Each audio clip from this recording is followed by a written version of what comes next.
midzimu yekwa mai vangu. Pindura nedarwen mati mandiziva here. Gumbi vasvika pane murume wandarota. Wopedza chokutodzitaura ndinotya. Mutimba nepasi achifamba netsoka.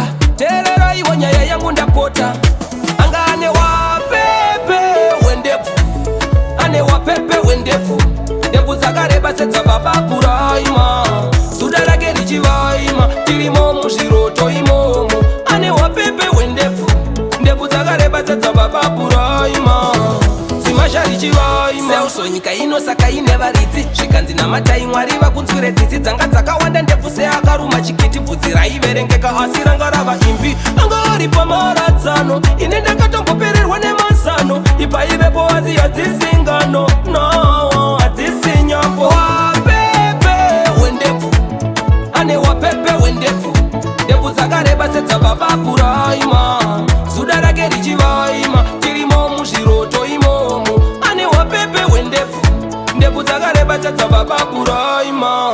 Zimashari chivaima. Zvikanzi vana vangu musarasike chivanhu. Wakabata tsvimbo seyacho waniwe kuchishanu. Kana mazogara musadarike mukanu. Ndinokumbira kuti undichengetere murau. Tora chibage upepete. Usatambire pamudzepete. Pasi pamubhedha pane mapete. Vatete pane murume wandarota. Wopedza chokutodzitaura ndinotya. Mutimba nepasi achifamba netsoka. Teereraiwo nyaya yangu ndapota. Anga ane wapepe wendebvu. Ane wapepe wendebvu.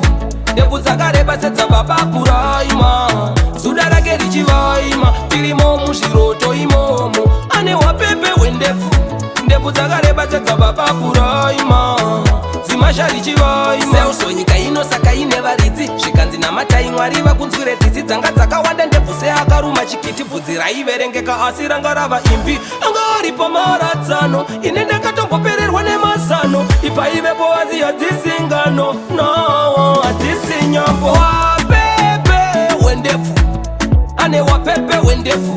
Ndebvu dzakareba sedzababa Puraima. Suda rake richivaima. Tirimo muzviroto imomo. Ane wapepe wendebvu. Ndebvu dzakareba sedzababa Puraima. Zimashari chivaima.